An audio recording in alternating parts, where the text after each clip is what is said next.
Hello बच्चों, कैसे हैं आप सभी। आपका आपके अपने YouTube channel Vipin sir education में बहुत बहुत स्वागत है। स्टूडेंट्स, जैसा कि आप देख रहे हैं कक्षा 12 भौतिक विज्ञान का हमने पहला जो चैप्टर है वो पूरा कंप्लीट कराया है। अब हमारा जो दूसरा चैप्टर है वो चल रहा है गॉस की प्रमेय। स्टूडेंट्स, गॉस की प्रमेय चैप्टर के भी हम कई इंपोर्टेंट टॉपिक आपको परीक्षा के दृष्टिकोण से करा चुके हैं और आप देख रहे हैं कि आज ऐसा ही एक इम्पोर्टेंट टॉपिक है जो कक्षा 12 के एग्जाम के लिए बहुत इम्पोर्टेंट है। स्टूडेंट्स, जैसा कि आप बोर्ड पर देख रहे हैं, आज हमारा इम्पोर्टेंट टॉपिक आवेशित खोखले गोलाकार चालक के कारण विद्युत क्षेत्र की तीव्रता आज हम ज्ञात करेंगे। स्टूडेंट्स, हमारे पास एक आवेशित गोला है। देखेंगे, हमारे पास एक आवेशित गोला है। इस आवेशित गोले के ऊपर धनात्मक आवेश फैला हुआ है। इस आवेशित गोले का जो केंद्र है वो O है और इसकी त्रिज्या कैपिटल R है। इस आवेशित गोले से बाहर हमने एक अन्य गॉसीय पृष्ठ या एक गॉसीय गोला माना है जिसकी त्रिज्या स्टूडेंट्स हम मानते हैं स्मॉल r है और इस आवेशित गॉसीय पृष्ठ पर एक बिंदु P1 है और इस बिंदु P1 पर हमने एक सूक्ष्म गॉसीय पृष्ठ माना है जिसका क्षेत्रफल वेक्टर dA है और यहाँ पर विद्युत क्षेत्र की तीव्रता E है। और स्टूडेंट्स, ये जो आवेशित धनात्मक गोला है इस पर हमने एक बिंदु P2 माना है और इस गोले के अंदर एक सूक्ष्म गॉसीय पृष्ठ स्टूडेंट्स एक गॉसीय काल्पनिक गॉसीय पृष्ठ है जिस पर बिंदु P3 है। स्टूडेंट्स, आप देख रहे हैं यहाँ पर हमारे पास एक बाह्य गॉसीय पृष्ठ है जिस पर बिंदु P1 है। इस बिंदु P1 पर विद्युत क्षेत्र की तीव्रता वेक्टर E है और इस सूक्ष्म गॉसीय पृष्ठ का क्षेत्रफल हमने यहाँ dA माना है। स्टूडेंट्स, यहाँ इस गॉसीय पृष्ठ पर वेक्टर E और वेक्टर dA इन दोनों के बीच जो एंगल है वो 0 है क्योंकि इन दोनों की दिशा इस गॉसीय पृष्ठ पर दोनों की दिशा बाहर की ओर है। इसके बाद एक बिंदु P2 है और एक बिंदु P3 इस आवेशित गोले के अंदर हमने माना है। स्टूडेंट्स, बिंदु P1, बिंदु P2, बिंदु P3 इन तीनों बिंदुओं पर आज हम इस डेरिवेशन के माध्यम से विद्युत क्षेत्र की तीव्रता ज्ञात करने वाले हैं। स्टूडेंट्स, आप क्रमशः देखेंगे। हम सबसे पहले बाह्य बिंदु P1 पर बाह्य बिंदु P1 पर हम विद्युत क्षेत्र की तीव्रता सबसे पहले ज्ञात करने वाले हैं। स्टूडेंट्स, इसकी थ्योरी, इस डेरिवेशन की थ्योरी आप कैसे लिखेंगे? आप मानेंगे कि हमारे पास एक धनात्मक आवेशित एक गोला है जिस पर धनात्मक आवेश फैला है और इस पर एक बिंदु P2 है। इससे बाहर हमने एक स्मॉल त्रिज्या का एक गॉसीय पृष्ठ या एक काल्पनिक गॉसीय आवेशित गोला माना है जिसकी त्रिज्या हमने स्मॉल r मानी है और इस पर बिंदु P1 है और इस आवेशित गोले के अंदर हमने एक सूक्ष्म गॉसीय पृष्ठ एक छोटा काल्पनिक गोला माना है जिस पर बिंदु P3 है। इन तीनों बिंदुओं पर P1, P2, P3 तीनों बिंदुओं पर हमें विद्युत क्षेत्र की तीव्रता स्टूडेंट्स ज्ञात करनी है। देखेंगे आप P1 पर हम कैसे ज्ञात करेंगे। स्टूडेंट्स, P1 बिंदु पर हमने एक सूक्ष्म गॉसीय पृष्ठ माना है। सबसे पहले इस सूक्ष्म गॉसीय पृष्ठ का हम सूक्ष्म विद्युत फ्लक्स स्टूडेंट्स ज्ञात करेंगे। देखेंगे आप, सबसे पहले सूक्ष्म गॉसीय पृष्ठ का सूक्ष्म विद्युत फ्लक्स, सूक्ष्म विद्युत फ्लक्स स्टूडेंट्स हम ज्ञात करेंगे। देखेंगे, ये होता है d phi E equal to होता है vector E dot vector dA। ये स्टूडेंट्स होता है, इसका सदिश रूप होता है। इसे अदिश रूप में कन्वर्ट हम कैसे करते हैं? d phi E equal to हो जाता है dA cos थीटा। ये इसका अदिश रूप हो जाता है। स्टूडेंट्स, बिंदु P1 पर आप देख रहे हैं यहाँ पर थीटा इक्वल टू कितना है? 0 है।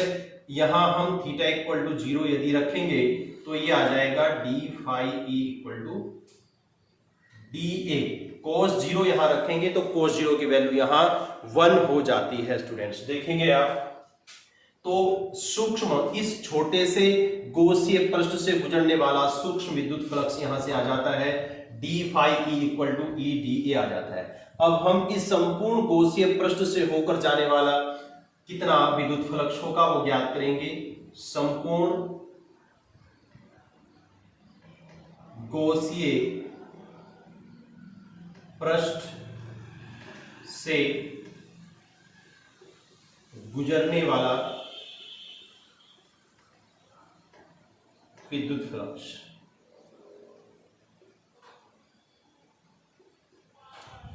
देखेंगे आप। संपूर्ण वैल्यू निकालने के लिए हम क्या करेंगे, ये जो हमारी वैल्यू आई है इसकी दोनों साइड का हम इंटीग्रेशन करेंगे, समाकलन करेंगे। इंटीग्रेशन ई डी ए, इसे नेट इंटीग्रेशन हम बोलेंगे, इंटीग्रेशन ई डी ए हो जाएगा। अब इसके बाद d मतलब डेरिवेटिव होता है, डेरिवेटिव का मतलब अवकलन होता है, और इंटीग्रेशन मतलब समाकलन। अवकलन से समाकलन हम कैंसिल कर देते हैं, तो यहाँ पर हमारा फाई इक्वल टू आ जाता है net integration D A. Students इसकी वैल्यू क्या होगी आप देखेंगे। आप देख रहे हैं स्टूडेंट्स, ये छोटा सा जो गॉसीय पृष्ठ आपको ब्लैक नजर आ रहा है, इसका क्षेत्रफल डी ए है, और ये एक गोले के ऊपर स्थित है, गोले का छोटा सा भाग है, एक गोले का छोटा भाग है। तो स्टूडेंट्स अगर मैं इस पूरे गोले की बात करूं तो इस गोले गॉसीय पृष्ठ का क्षेत्रफल कितना होगा, संपूर्ण पृष्ठीय क्षेत्रफल की अगर इसकी बात करें गोले की, तो कितना संपूर्ण पृष्ठीय क्षेत्रफल होगा स्टूडेंट्स, तो इसका संपूर्ण पृष्ठीय क्षेत्रफल हो जाता है 4 पाई आर स्क्वायर। गोले का संपूर्ण पृष्ठीय क्षेत्रफल हो जाता है 4 पाई आर स्क्वायर। लेकिन हाँ, यहाँ इसकी जो त्रिज्या है वो स्मॉल आर है, तो इसलिए इसका जो गॉसीय पृष्ठ हो जाएगा वो 4 पाई आर स्क्वायर हो जाएगा। तो यहां हम रखेंगे phi E equal to 4 pi R square हो जाता है। ये हमारी क्वेश्चन फर्स्ट आ जाती है। इसके बाद हम गॉस की प्रमेय का इसमें यूज करेंगे। गॉस की प्रमेय से, गॉस की प्रमेय से, गॉस की प्रमेय क्या होती है, फाई इक्वल टू होता है क्यू अपॉन एप्सिलॉन 0 होता है। स्टूडेंट्स ये हो जाती है हमारी इक्वेशन, ये इक्वेशन आ जाती है हमारी 2। इसके बाद स्टूडेंट्स इक्वेशन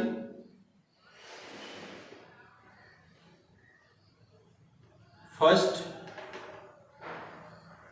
व सेकंड से आप देख रहे हैं इक्वेशन फर्स्ट और इक्वेशन सेकंड दोनों का एक पक्ष बराबर है, एक साइड आप देख रहे हैं बराबर है, तो दूसरी भी बराबर हो जाती है। तो दोनों साइड को हम क्या करेंगे, बराबर रखेंगे, equal to Q upon epsilon 0 आ जाता है। यहां से हम विद्युत क्षेत्र की तीव्रता निकालेंगे 1 upon 4 pi epsilon 0 into Q upon R square, यहां से हमारी वैल्यू निकल जाती है। लेकिन स्टूडेंट्स यदि हम आवेश की बात करें कि इस गोले से कितना आवेश संबंधित है, क्यों, क्योंकि इस जो आवेशित गोले के पास में गोला है, तो इससे निकलने वाली जो बल रेखाएं हैं वो इस गोले से जाएंगी। जितना भी इस पर आवेश स्थित होगा इतनी बल रेखाएं निकल के इससे जाएंगी।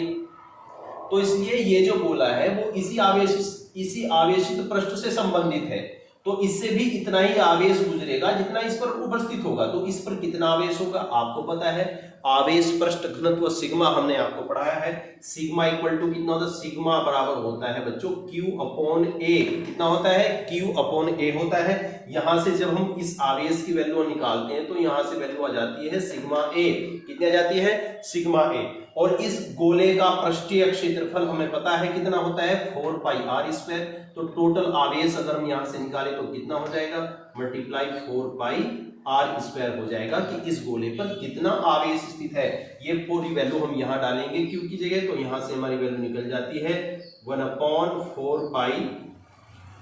पाई epsilon 0 into 4 pi R square into sigma upon R square हो जाता है। 4 पाई से 4 पाई कैंसिल कर देते हैं, आर स्क्वायर से आर स्क्वायर कट जाएगा, तो यहां से ई बराबर आ जाता है सिग्मा अपॉन एप्सिलॉन 0।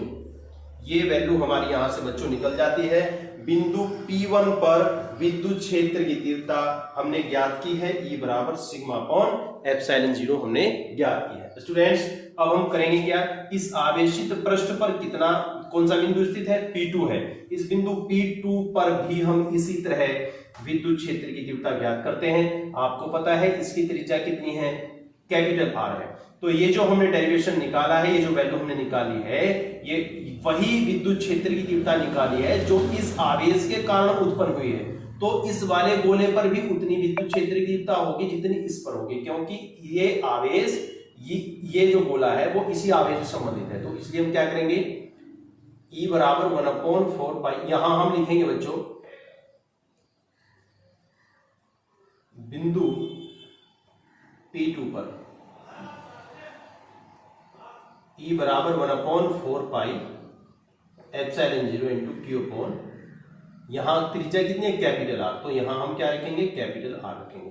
स्टूडेंट्स आवेश कितना स्थित होगा इस वाले गोले पर, अभी देखो हमने यहां ज्ञात किया है, तो आवेश होगा Q बराबर 4 पाई R स्क्वायर इंटू सिग्मा, क्योंकि यहां इसकी त्रिज्या गोले कितनी है, कैपिटल R, तो कैपिटल R रखेंगे।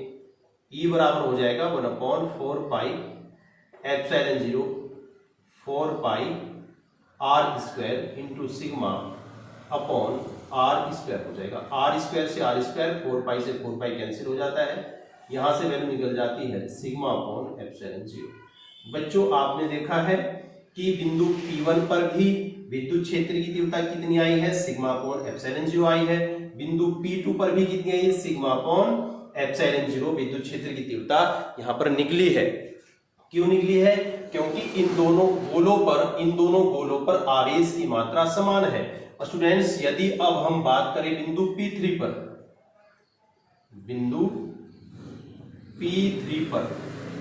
P3 पर विद्युत क्षेत्र की तीव्रता की अगर हम बात करें, बच्चों ध्यान से आप ये देखेंगे, क्योंकि यहां से एग्जाम के लिए 1 नंबर का क्वेश्चन जरूर पूछता है। आपको पता है आपके बोर्ड के एग्जाम में, यदि हम उत्तराखंड बोर्ड की बात करें, उत्तराखंड बोर्ड फिजिक्स कक्षा 12 फिजिक्स के जो पेपर देता है, अभी उसने क्या किया कुछ सालों से, जो फर्स्ट क्वेश्चन होता है उसमें 7 क्वेश्चन ऑब्जेक्टिव देता है, तो उस ऑब्जेक्टिव में यहां से वो क्वेश्चन जरूर उठाता है। आप देखेंगे ये जो हमारा आवेशित धनात्मक आवेशित गोला है, इससे बल रेखाएं बाहर की ओर निकलेंगी। बच्चों देखेंगे आप, बल रेखाएं बाहर की ओर निकलती हैं, ये बल रेखाएं बाहर की ओर निकलते हैं। इन बल रेखाओं का जो प्रभाव होता है वो इस गोले के अंदर बिल्कुल भी नहीं होता है, बिल्कुल भी इस गोले के अंदर इनका प्रभाव नहीं होगा। जब इनका प्रभाव गोले के अंदर नहीं होगा तो इस गोले के अंदर विद्युत फ्लक्स कितना हो जाएगा, शून्य हो जाएगा। कितना हो जाएगा, विद्युत फ्लक्स शून्य। तो इस गोले के अंदर विद्युत फ्लक्स कितना होगा, अगर बिंदु P3 की बात करें, यहां पर विद्युत फ्लक्स शून्य होगा। और जब विद्युत फ्लक्स यहां पर शून्य है तो इस आवेशित गोले के अंदर विद्युत क्षेत्र की तीव्रता भी बच्चों शून्य ही होगी, क्योंकि यहां विद्युत फ्लक्स कितना है, यहां पर विद्युत फ्लक्स शून्य है। स्टूडेंट्स यहां से 1 नंबर का क्वेश्चन आपके एग्जाम में पूछता है कि बताइए किसी आवेशित गोले के अंदर विद्युत क्षेत्र की तीव्रता कितनी है या विद्युत फ्लक्स कितना होता है। तो किसी आवेशित गोले के अंदर विद्युत क्षेत्र की तीव्रता शून्य मानी जाती है, शून्य होती है, क्योंकि इस गोले के अंदर विद्युत फ्लक्स शून्य है। और विद्युत फ्लक्स शून्य क्यों है, क्योंकि इस गोले के अंदर जो बल रेखाएं हैं वो अंदर नहीं जाती हैं, क्योंकि इस पर धनात्मक आवेश फैला है और धनात्मक आवेश से बल रेखाएं बाहर की ओर निकलती हैं। स्टूडेंट्स ये टॉपिक आज हमने आपको बताया, इंपॉर्टेंट टॉपिक है, आपके एग्जाम के लिए इंपॉर्टेंट है। स्टूडेंट्स यदि ये वीडियो आपको पसंद आई हो, आपके टॉपिक समझ आया हो, तो आप मेरी इस वीडियो को लाइक करें, शेयर करें और चैनल को, यदि आपने चैनल को सब्सक्राइब नहीं किया हो तो आप चैनल को प्लीज़ सब्सक्राइब